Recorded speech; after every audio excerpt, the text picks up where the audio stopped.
장도 탱크 제공 시법 8시를 알려드리겠습니다.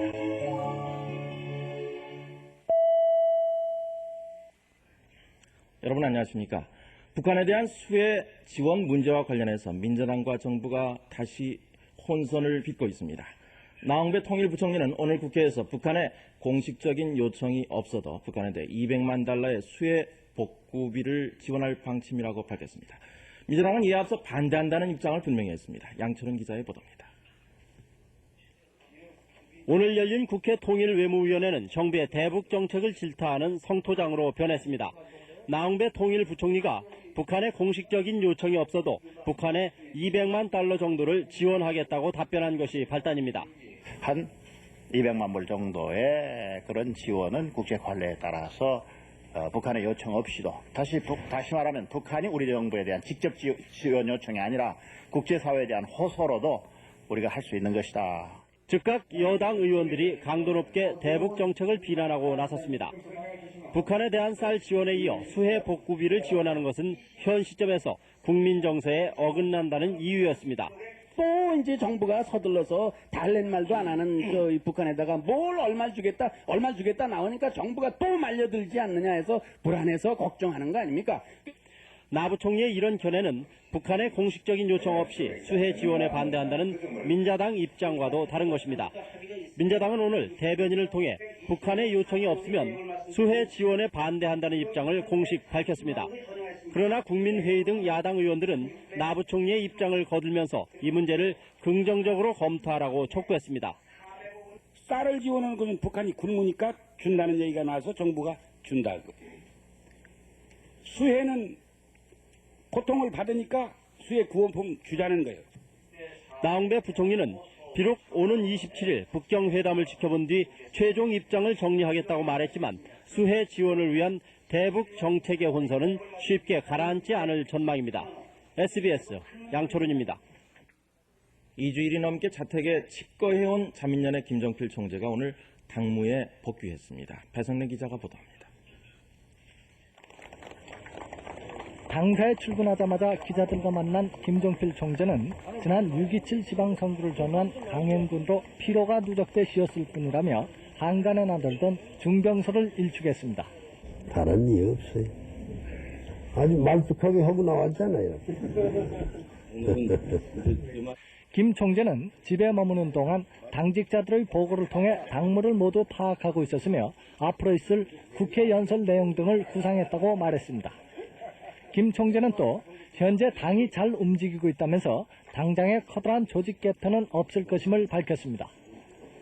김 총재는 이어서 전국구 의석을 늘리자는 새정치국민회의 측의 의견에 반대한다는 입장을 분명히 했습니다. 국회의원 수 늘리는 것은 그렇게 찬성을 않습니다. 지금 있는 299명, 300명이라는 인원도 적은 숫자가 아닙니다. 그러나 향후 전국 운영 방안 등에 대해서는 좀 지켜보자고 말해 이번 집거가 과거처럼 정치적 변화를 모색하기 위한 것만은 아니었음을 내비쳤습니다. 김 총재는 기자들의 질문에 예전처럼 차분하게 대답했으며 얼굴이 조금 부었으나 비교적 건강한 모습이었습니다. SBS 배성래입니다. 민주당은 오늘 맹형규 서울방송 앵커를 서울 송파울 지구당 위원장에 확정하는 등 모두 14명의 새 조직책을 선정 발표했습니다. 박문신 기자가 보도합니다.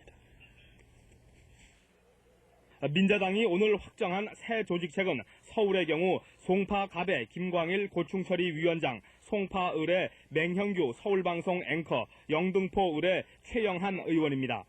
부산 지역은 동래갑의 박관용 대통령 정치특보, 사하갑의 서석재 전 총무처 장관, 남구을의 김무성 내무차관, 그리고 금정을의 김도원 전 검찰총장, 북구의 정형근 전 안기부 차장입니다. 또 대구 수성을의 새 조직책은 윤영탁 의원이 맡게 됐습니다. 또 인천 부평을에는 이재명 의원, 인천 남동을의 이원복 전 통일민주당 위원장, 경기도 광명갑의 탤런트 이덕화 씨가 확정됐습니다. 안찬희 의원이 총선 불출마 선언을 한 양평 가평에는 김길환 청와대 사정담당 비서관이, 그리고 충남 부여에는 이진삼 전 육군 참모총장이 각각 새 조직책을 맡게 됐습니다.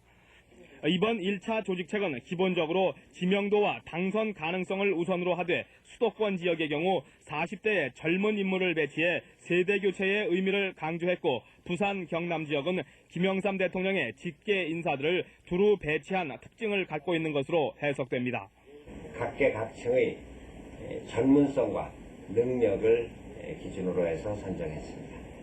민자당은 아직도 위원장이 공석으로 남아있는 20여 개 지구당 가운데 일부 조직책을 빠르면 이달 말쯤 추가로 확정할 예정입니다. SBS 박문신입니다. 김영삼 대통령은 오늘 낮 학술원과 예술원의 임원 그리고 대한민국 학술원 예술원상 수상자들과 오찬을 함께한 자리에서 다가오는 미래사회는 지식산업사회로서 문화 우위 시대를 맞게 될 것이므로 교육개혁을 통해 창의성 있는 인재를 양성하고 문화를 숭상하는 기풍을 세워나가야 할 것이라고 강조했습니다. 빅토르 스테파노비치 차르노 미르딘 러시아 연방 총리 부부가 이홍국 국무총리의 초청으로 오는 27일부터 사흘 동안 우리나라를 공식 방문한다고 외무부가 오늘 발표했습니다. 최선길 서울 노원구청장이 지난 6.27 지방선거 과정에서 현금 1,000만 원을 돌린 혐의로 경찰에 소환됐습니다. 서울지방경찰청은 오늘 중으로 최 구청장에 대한 구속영장을 신청할 방침입니다. 조성원 기자가 보도합니다. 서울지방경찰청은 최선길 노원구청장이 지난 6월 지방자치단체장 선거를 앞두고 노원구 관내 민간단체장들에게 현금 1,000만 원을 돌린 혐의를 잡고 오늘 오전 최 구청장을 소환해 조사하고 있습니다.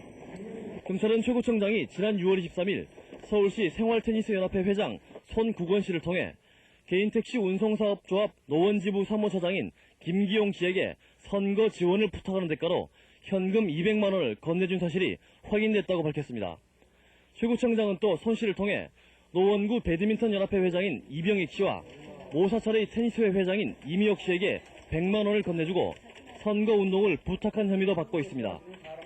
최 구청장은 지난 91년부터 93년 봄까지 관선 노원구청장을 지내면서 알게 된 이들 지역 민간단체장들에게 자신이 구청장에 당선되면 이 단체들을 돕겠다고 약속한 것으로 확인됐습니다. 경찰은 여러 단체장들에게 돌리라고 최 구청장이 손 씨에게 전달한 1,000만 원 가운데 300만 원은 손 씨가 개인 용도로 사용했다고 밝혔습니다. 경찰은 오늘 밤 최 구청장과 손 씨에 대해 구속영장을 신청할 방침입니다.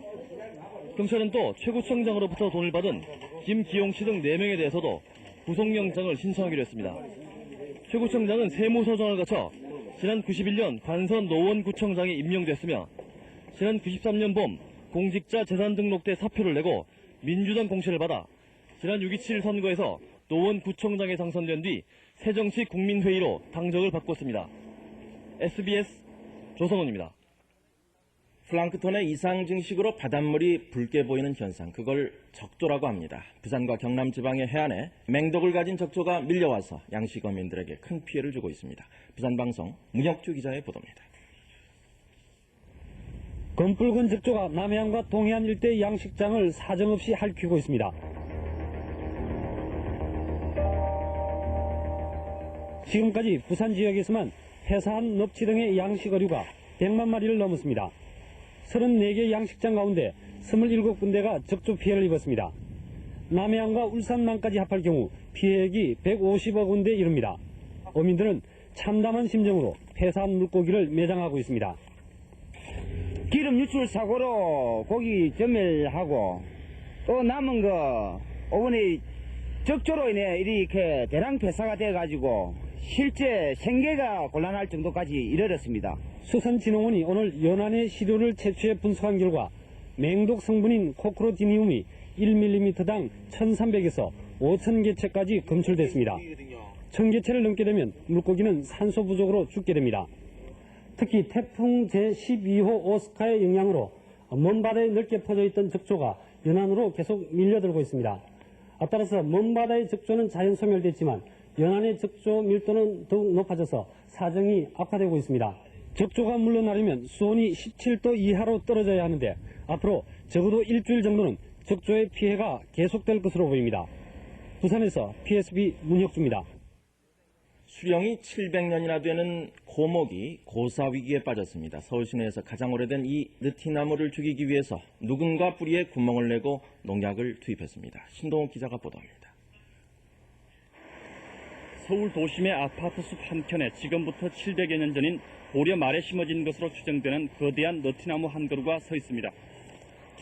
서울에서 가장 오래된 이 나무는 둘레만 10m, 높이는 무려 27m나 돼 지난 68년 서울시 보호수로 지정됐습니다. 단순히 오래되고 크다는 것 외에도 이 나무는 이 지역 주민들에게 각별한 의미가 있습니다. 유치원이나 국민학교에서 오리고장 자랑거리 있으면 당연히 이 나무가 들어가요. 그래가지고 겨냥으로 옵니다. 그런데 나무를 자세히 살펴보니 뿌리 주변에 지름 1cm가량의 구멍이 20개 이상 뚫려 있습니다. 구멍의 상태로 볼 때 누군가 나무를 죽이기 위해서 고의적으로 뚫어놓은 것으로 보입니다. 구멍 안으로 볼펜을 집어넣었다가 빼보면 볼펜 끝에 붉은색의 이상한 액체가 묻어나옵니다. 지금까지 생각으로는 근사미로 생각이 되어지긴 합니다만은 이 근사미는 이 뿌리를 죽이는 약재거든요. 그래서 아주 치명적인 피해를 줄 수 있는 그런 약재이기 때문에 이에 대한 빠른 대책 수립이 필요한 것으로 생각이 되집니다. 주민들은 나무가 있는 땅 일대에 고층 아파트 건립 계획이 추진되자 관할 강남구청에 지난 6개월 동안 너티나무 보호 대책을 수립해 줄 것을 요청해 왔습니다. 그러나 강남구청과 서울시가 비용 문제로 줄다리기를 하는 바람에 대책 수립이 늦어져 결국 나무가 고사 위기에 빠졌다며 안타까워했습니다. SBS 신동욱입니다. 형법이 제정된 지 40여 년 만에 처음으로 개정됩니다. 하지만 여성계를 비롯한 사회 각계층의 치열한 논쟁거리가 됐던 간통죄와 낙태죄는 그대로 두기로 했습니다. 윤춘호 기자의 보도입니다. 혼인빙자 간음죄 폐지, 간통죄 형량 축소, 그리고 낙태의 제한적인 허용. 지난 92년 법무부가 8년의 작업 끝에 내놓은 형법 개정안의 주요 골자였습니다. 형법이 만들어진 지 40년 만에 내놓은 개정안은 우리 사회 윤리의식의 변화를 반영한 것으로 사실상 형법을 새로 만든다고 할 만큼 획기적인 내용이었습니다. 그러나 형법 개정안 중 혼인빙자 간음죄와 간통죄 존폐를 둘러싸고 여성계 등 사회 각계 각층에서 치열한 논쟁이 벌어졌습니다. 국회로 개정안이 넘겨진 뒤에도 공청회 2번에 개정안 심사 소위원회가 10번이나 열렸지만 낙태죄나 간통죄 등 핵심적인 쟁점에 대한 합의가 이루어지지 않아서 개정안의 처리는 3년이나 미뤄져 왔습니다.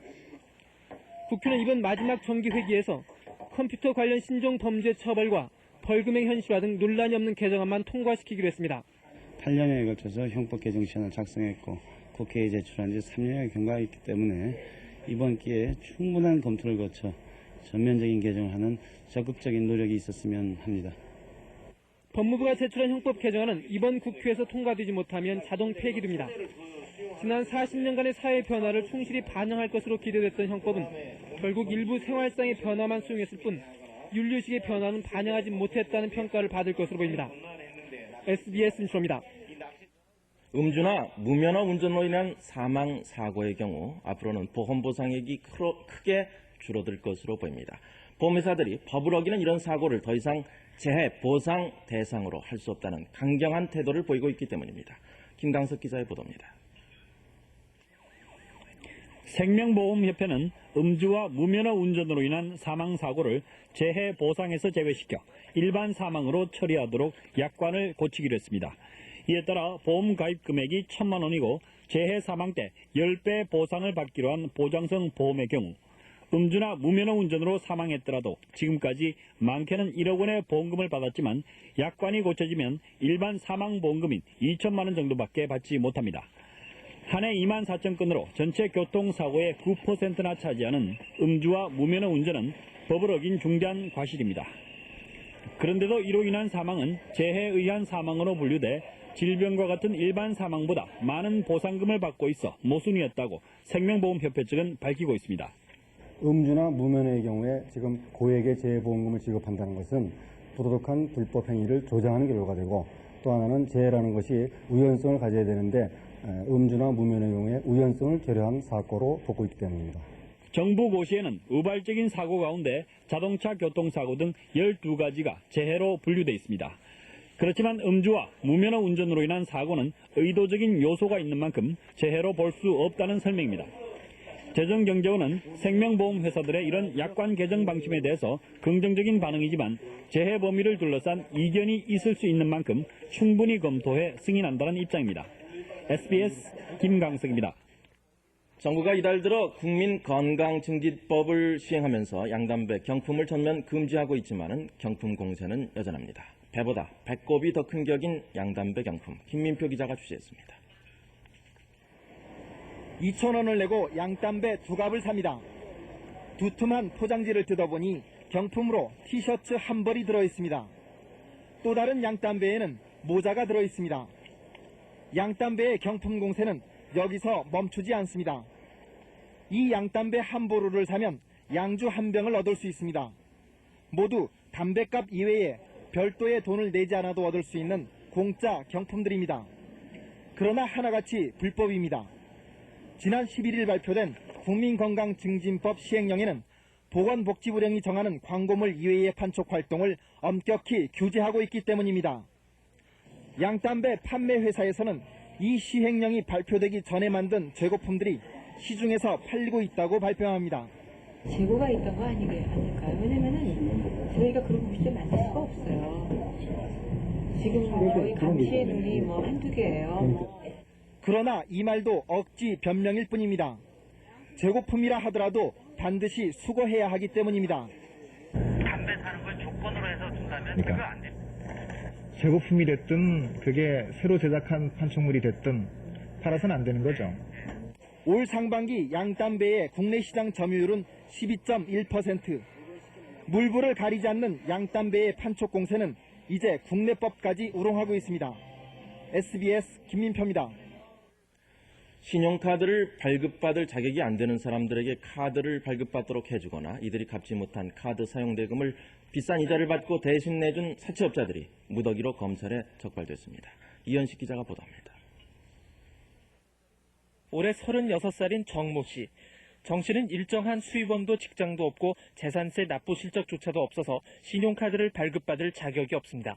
그러나 정 씨는 발급 알선업자 서동균 씨에게 올 7월 수수료 40만 원을 주고 카드 발급을 의뢰했습니다. 서 씨는 정 씨의 직장란에 엉뚱한 회사 이름을, 직장 전화번호란에는 자신의 사무실 전화번호를 적어놓은 서류를 은행에 제출해서 정 씨가 카드를 발급받게 해줬습니다. 은행이 정 씨의 신용정보를 확인했다지만 형식적인 절차였을 뿐입니다. 뭐 이런 상황 가진 분이 있느냐, 그러면 저희가 받으면 있다, 그럼 은행에서 바꿔달라면 잠깐 외근 나갔다고 그게 확인 전화를 합니다. 은행이나 카드회사에서 직접 나와서 확인하는 경우는 없습니다. 이렇게 무자격자들에게 발급된 카드의 대금이 제대로 납입될 리가 없습니다. 그런 때는 연체 대금을 대신 내주는 전문적인 업자들이 등장합니다. 전문업자는 정 씨의 카드 연체 대금 100만 원을 일단 은행에 대신 내준 뒤 정 씨가 카드로 120만 원어치의 물건을 산 것처럼 전표를 끊어 은행으로부터 돈을 받아냅니다. 한 신용카드사의 발급심사 기준표입니다. 수신거래 3개월 평균 잔액이 800만 원 이상이어야 카드 발급 기준인 8점이 되지만 지점장이 특별히 인정을 해주면 거뜬히 10점을 받고 카드 발급 자격을 얻을 수 있습니다. 발급 알선업자들은 이 점을 이용했습니다. 은행 직원들이 자기 실적을 올리려고 여기 손님들을 받아줍니다. 서울지방검찰청 동부지청은 오늘 800여 장의 카드 발급을 알선한 업자 15명, 연체금 대리 납부업자 24명, 그리고 카드 대금 악성 연체자 46명을 적발해 이 중 31명을 구속했습니다. SBS 이현식입니다. 세계적인 미술인의 잔치, 문화예술의 축제가 될 광주 비엔날레가 내일 막이 오릅니다. 지금 이 시간 광주는 전야제 행사가 한창입니다. 행사가 열리고 있는 도청 앞 광장에 중계차가 나가 있습니다. 이명주 기자. 네, 광주입니다. 네, 자세한 소식을 좀 전해주시죠. 네, 세계적인 문화예술 올림픽 광주 비엔날레가 이제 내일로 다가왔습니다. 지금 이 시간 현재 비엔날레 전야제 행사가 열리고 있는 광주시가지는 온통 축제 분위기에 쌓여 있습니다. 오늘 오후 4시부터 시작된 제1회 광주 비엔날레 전야제 빛의 축제는 시내 곳곳에서 펼쳐지고 있습니다. 화동의 꽃차 행렬에 이어 광주 비엔날레 대연기가 휘날리고 미래의 광주를 상징하는 우주 왕복선 빛공호가 길을 이었습니다. 길놀이 행사가 진행되는 동안 광산 보싸움 놀이가 펼쳐지면서 민족의 통일을 염원했습니다. 휴양찬란한 천여발의 불꽃이 밤하늘을 쏘놓은 것과 함께 비엔날레 전야제 축제 분위기는 극에 달하고 있습니다. 그럼 여기서 시민 한 분을 만나보겠습니다. 비엔날레 전야제를 함께하는 소감이 어떻습니까? 네, 광주에서 이런 국제적인 행사가 열리게 돼서 광주 시민의 한 사람으로서 굉장히 기쁘고요. 이번 행사에 많은 분들이 참여하셔가지고 광주가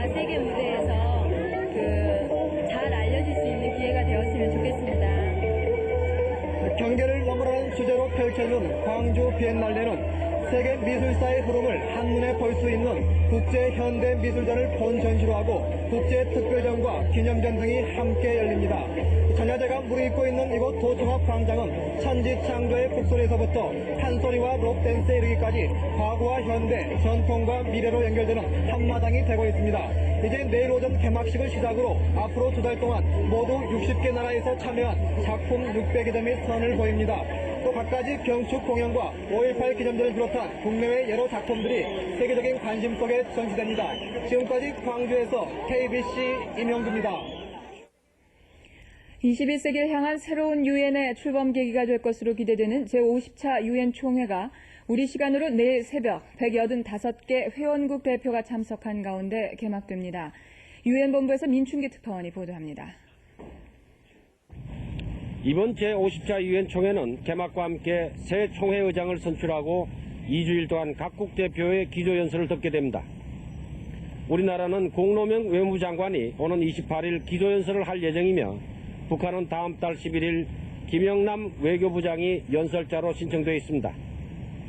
올해 유엔의 주요 당면 과제는 유엔 창설 50주년 특별 정상회의를 성공적으로 개최하는 일입니다. 다음 달 22일 160개국의 정상들이 참석해 선언문을 채택할 예정인데 21세기를 향한 새로운 유엔의 출범 계기를 마련하게 됩니다. 유엔 안전보장이사회의 개편 문제도 이사국을 늘린다는 데는 대체적인 공감대가 형성돼 있으나 정원 규모나 상임, 비상임 이사국 배분 문제 등에 관해서는 여전히 다양한 의견이 있어 이에 대한 절충이 이루어져야 할 입장입니다. 50차 총회 기간 동안에 우리가 안보리 이사국으로 당선되어서 96년, 97년 동안 우리의 국제적인 역량을 과시할 기회가 오리라고 저는 믿어 마지 않습니다. 미국과 소련의 틈바구니 속에서 위축됐던 그동안의 유엔의 활동이 과연 앞으로 세계 평화를 위해서 어떻게 진정한 주도적 역할을 해나갈지가 주목됩니다. 유엔 본부에서 SBS 민춘기입니다. 한국과 미국은 한국 시간으로 내일 새벽부터 이틀 동안 워싱턴에서 막바지 자동차 협상을 갖습니다. 미키 켄터 미 무역대표는 한국에 대해 미국과 일본 사이에 맺어진 것과 같은 수준의 시장 개방을 원한다면서 협상이 진전되지 않을 경우 보복 조치를 취할 것이라고 경고했습니다. 서울을 비롯한 여러 시도교육청이 연합고사와 학교별 선발고사와 같은 고입시험을 폐지할 것을 검토하고 있습니다. 그 실시 시기는 현재 중학교 1학년 학생이 고등학교에 들어가는 98학년도쯤이 될 것으로 보입니다. 모동원 기자의 보도입니다. 교육개혁위원회는 지난 5월 말 발표한 교육개혁 조치에서 오는 97학년도 입시부터 국공립대학의 본고사와 과학고나 외국어고등학교 같은 특수목적 고등학교의 신입생 선발고사를 전면 폐지시켰습니다. 본고사나 고입 선발고사가 그간 우리 교육계의 가장 큰 병폐인 입시 위주의 파행적인 교과 운영을 초래한 주 요인이라는 분석 때문입니다. 따라서 일선 교육계에서는 차제의 연합고사나 학교별 선발고사도 아예 폐지해서 중학생들을 입시 위주 학습 부담에서 벗어나게 해야 한다는 의견이 많습니다. 교육개혁 안에 나타난 그런 취지를 감안할 때 앞으로 평준화 지역에서의 연합고사라든지 비평준화 지역에서의 선발고사 이런 방식을 좀 지향하고 종합생활기록부라든지 면접이라든지 실기시험 이런 방식으로 다양한 선발 방식으로 전환돼야 되지 않을까 그런 생각을 합니다. 이런 가운데 서울시 교육청은 오는 98학년도부터 연합고사를 폐지하고 종합생활기록부로 고등학교 신입생을 선발한다는 방침을 세우고 빠르면 다음 달 중으로 세부 시행 방안을 내놓을 예정입니다. 이와 관련해 서울시 교육청의 한 관계자는 종합생활기록부로는 학력의 종합평가가 어려운 만큼 학교별 시험 성적을 기초로 지금의 내신과 비슷한 형태의 종합성취도를 산출하는 방안이 유력하다고 밝혔습니다. 또 대구와 광주, 경기도 교육청 등도 빠르면 97학년도, 늦어도 98학년도부터는 종합생활기록부가 어느 정도 정착될 것으로 보고 연합고사와 학교별 선발고사를 대체할 새로운 전형 방법을 검토하고 있다고 밝혔습니다. SBS 오동원입니다. 정부는 최근 수도권 개발 방침의 발표와 함께 부동산 시장에 투기 조짐이 일고 있다고 보고 올 들어 투기 혐의가 있다고 판단되는 6천여 명의 명단을 국세청에 통보해서 이들의 투기 여부를 철저히 가리기로 했습니다. 고철정 기자입니다. 그 부동산 시장이 불안해질 기미가 보이기 때문에 망국적인 부동산 투기를 철저하게 초기부터 막아나가기 위해서 범정부 차원에서 강력한 부동산 투기 억제 대책을 마련해서 발표하게 된 것입니다. 올 들어 지난 7월까지 전국적으로 3번 이상 토지 거래를 한 사람은 모두 6,067명입니다. 정부는 7개월의 짧은 기간 동안에 3번 이상 토지 거래를 한 것은 투기 혐의가 충분히 있다고 판단하고 이들의 명단을 국세청에 통보하기로 했습니다. 정부는 조사 결과 투기가 확인될 경우 과세 추징과 검찰의 고발 조치를 하는 등 강력하게 단속할 방침입니다. 이와 함께 앞으로도 6개월 단위로 전국의 토지 거래를 파악해 3번 이상 거래한 사람에 대해서는 계속 국세청에 통보해서 조사하기로 했습니다. 정부는 또 토지 거래 허가를 받고도 수년 동안 개발하지 않고 놀래두는 토지에 대해서는 매년 과태료 부과와 함께 특정 시기에 정부가 강제 매수하기로 했습니다. 지역별 투기 단속에서도 종전에 분기별 지가 변동률이 3% 이상 오를 때만 실시하던 것을 앞으로는 1% 정도 오를 때도 조사하기로 했습니다. 또 여성이나 미성년자가 토지를 사들인 경우 토지거래 전산망을 활용해 전체 가족의 토지 소유를 파악해서 탈세 여부를 가릴 방침입니다. 정부는 이와 같은 단속 지침을 확정하고 다음 달부터 투기 예상 지역에 중앙과 지방의 합동 단속반을 투입해서 투기 단속에 나설 예정입니다. SBS 고슬정입니다. 주택가 골목길의 주차나 차량 통행 문제로 이웃 간의 분쟁이 있는 것은 요즘 흔한 일이 됐습니다. 그런데 사유지 골목길에 차량 통행이 많아서 땅 주인이 큰 피해를 받을 경우 차량 통행을 제한해도 된다는 판결이 나왔습니다. 이은정 기자의 보도입니다. 서울 성북구 기름동의 한 주택가 골목길, 길목판에 이상하게도 담장이 둘러쳐져 있습니다. 골목길 끝에서는 아파트 공사가 진행 중입니다. 이 골목길에 담장을 쌓기 전엔 공사장에 들락거리는 차량들이 끊이질 않았습니다. 바로 문 앞을 지나다니는 중장비와 트럭 때문에 집주인 주황규 씨는 밤낮 없이 소음에 시달렸습니다. 견디다 못한 이 골목길 땅의 주인은 이렇게 2사람 정도가 지나갈 수 있는 공간만을 남겨두고 담장을 둘렀습니다. 공사가 시작된 지 넉 달 만인 지난 5월 초였습니다. 사생활 침해가 막대해서 그런 평안한 주거 생활을 위해서 어쩔 수 없이 담장을 설치하게 됐던 것입니다. 하지만 이 담장 때문에 차를 집 앞까지 가져가지 못하게 된 옆집 주인은 공익을 위해 담장을 철거해야 한다며 소송을 냈습니다. 장롱 같은 건 아예 들어갈 생각을 못합니다. 앞에다 자동차를 딱 대놔서 옆으로 들어갈 길도 없고 이렇습니다. 이에 대해 서울지방법원은 땅 주인인 주 씨의 손을 들어줬습니다. 재판부는 차량이 다니지 못한 데 따른 소송 제기인의 불이익보다 땅 주인인 주 씨가 당해야 하는 주거생활상의 피해가 크다고 인정했습니다. 재판부는 또 주민들의 편의를 위해서 개인 땅이라도 도로로 사용해야 할 경우가 있기는 하지만 이 경우 물건을 나르는데 불편이 없을 정도면 충분하다고 밝혔습니다. SBS 이은종입니다. 또 다른 관심이 가는 판결 얘기입니다. 불법으로 취업한 외국인 근로자들도 작업을 하다가 산업재해를 당했다면 보상을 받을 수 있다는 대법원의 판결입니다. 열악한 근로조건에서 일하고 있는 불법 취업 외국인들, 그들에게 무척 반가운 소식입니다. 조민성 기자입니다. 지난 92년 초 태국인 포티아 피트 씨는 산업연수를 받겠다며 국내에 들어온 뒤 경기도 시흥시에 있는 한 공장에 불법으로 취업했습니다. 그해 12월 포티아 피트 씨는 공장에서 작업을 하다가 작업대가 넘어지는 바람에 크게 다쳤습니다. 포티아 씨는 곧 근로복지공단에 산업요양급여를 신청했으나 근로복지공단으로부터 불법 고용된 외국인이므로 산업재해 보상을 받을 수 없다며 거부당했습니다.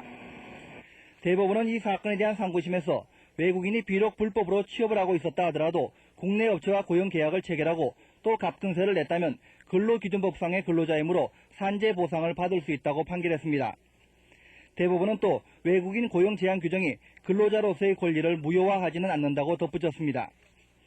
현재 우리나라에 체류하고 있는 외국인은 9만 9천여 명으로 이 가운데 절반이 넘는 5만 8천여 명이 불법으로 취업하고 있습니다.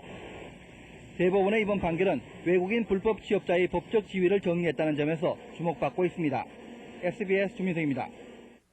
오늘 서울의 한 국민학교에서는 이색 운동회가 열렸습니다. 김만전이나 달리기 대신에 사물놀이와 두꺼비집 놀이 등 잊혀져가는 놀이들이 펼쳐졌습니다. 최원석 기자가 취재했습니다.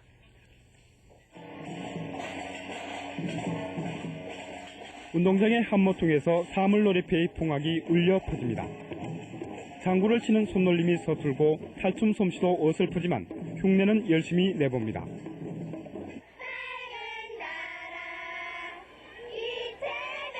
반대편 운동장에서는 우리민요 노래잔치가 벌어졌습니다. 누군가 멋들어지게 군밤 타령을 부르자 다른 친구들이 흥에 겨워 춤을 춥니다. 어머니와 아버지가 어릴 적 즐겨했던 뚝더비집 놀이와 콩알 노래도 모두 다 열심입니다. 언제부턴가 골목길에서 자취를 감췄던 비석치기와 대문놀이, 닭삼놀이는 어린이들에게 최고의 인기를 끌었습니다. 처음 하는 놀이들이 많았었는데요. 그 놀이들은요 너무너무 재밌었어요. 학교에서 달리기 같은 거 말고요. 이렇게 민속놀이 같은 거로 하니까 더 재밌어요. 그래서 이런 걸 많이 했으면 좋겠어요. 오늘 운동회는 명예교사님 모시고 1시간의 훈련으로 오늘 운동회가 이루어졌습니다. 그래서 수업 결손이 하나도 이루어지지 않은 것으로 아주 가치롭습니다. 즉 아주 우리 조상어를 본받는 좋은 계기가 된 거로 합니다. 어린이들은 오늘 해본 전통놀이가 대부분 생소하게 느껴졌지만 다 함께 즐기는 조상의 슬기를 생각하며 즐거운 하루를 보냈습니다. SBS 최원석입니다. 1000포인트를 넘어섰던 종합주가지수가 하루 만에 어제보다 7.64포인트 떨어진 992.57을 기록했습니다. 재정경제원은 그러나 금융소득 종합과세 방침으로 증시가 과열될 소지가 커졌다고 보고 주가가 급등하고 거래량이 폭주하는 등 과열 조짐이 비칠 경우 즉각 증시 진정 대책을 발표할 계획입니다. 정부가 약학대학의 한약학과를 신설하기로 한 데 항의해서 경희대를 비롯한 6개 대학 한의과 학생들이 모레부터 전면 수업 거부에 들어가기로 결의하자 이에 맞서서 서울시 약사회 소속 약사들이 약사법 재개정을 요구하며 한약 조제 시험을 거부하기로 하는 등 한약학과 신설을 둘러싼 갈등과 대립이 계속 확산되고 있습니다. 이홍구 국무총리는 오늘 오명 건설교통부 장관과 주돈식 문화체육부 장관을 불러 경부고속철도가 정부의 당초 방침대로 경주를 경유하도록 하되 문화유적을 최대한 보존할 수 있도록 통과 방안을 재검토하라고 지시했습니다. 이에 따라 건설교통부와 문화체육부는 빠르면 이달 말까지 고속철도의 경주 통과 방법을 최종 확정하기로 했습니다. 일본 정부는 오늘 강요 간담회를 열고 북한에 추가로 20만 톤의 쌀을 지원하고 유엔에 50만 달러의 북한 수재 지원금을 낸다는 방침을 확정했습니다. 또 고노 요헤이 외무장관은 북한 노동당 김용순 비서가 식민지 지배에 대한 사죄의 뜻으로 일본이 쌀을 지원했다고 한 발언은 2차례 해명 서한으로 매듭이 지어졌다고 밝혔습니다. 미 하원은 미국과 북한이 상호 연락사무소를 개설하는 것 이상의 북미 관계 격상을 자제할 것과 북한이 핵 활동을 재개하면 제네바 합의의 이행을 중단할 것 등을 클린턴 대통령에게 촉구하는 강경한 내용의 대북한 결의안을 어제 채택했습니다.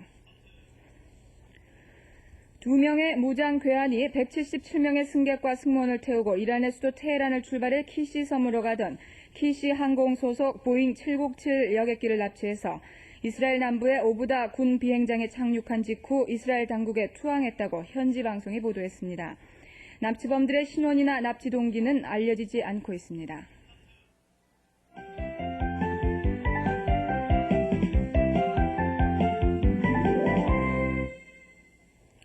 열흘째 대체로 맑은 날씨가 계속되고 있습니다. 수확을 앞둔 농작물에는 더없이 좋은 날씨입니다.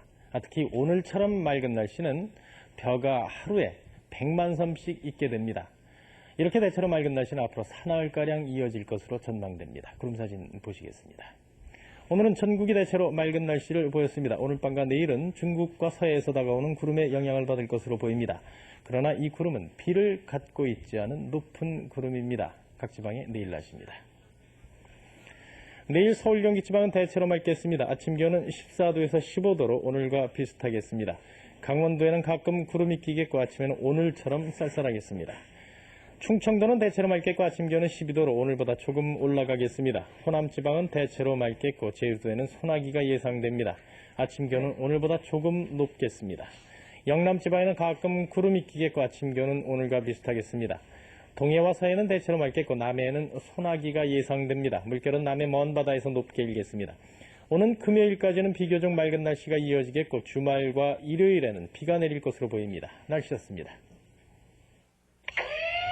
포르쉐가 디자인하고 삼성이 완성했다.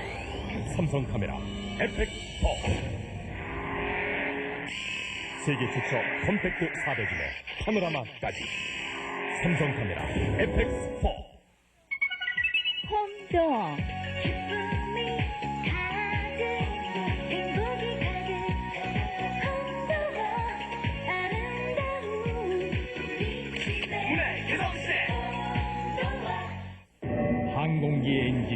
완료.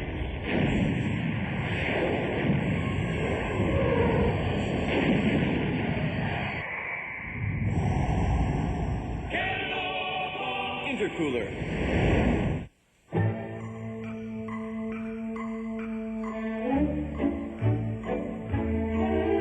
깨끗한 우리 집 고무장갑.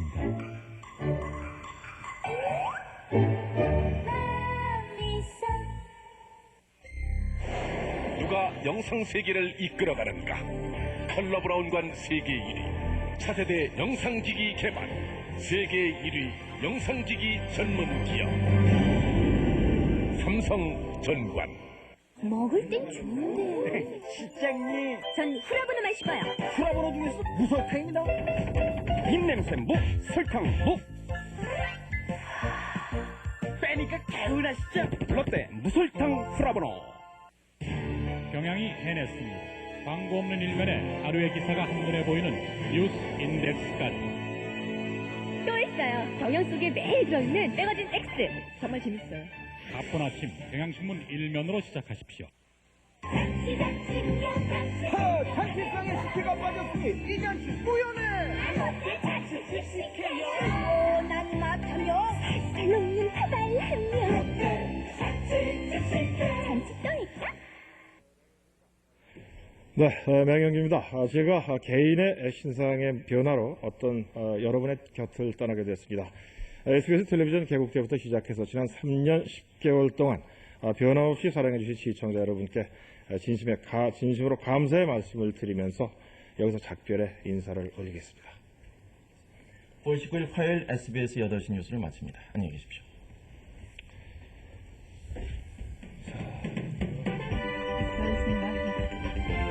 고맙습니다.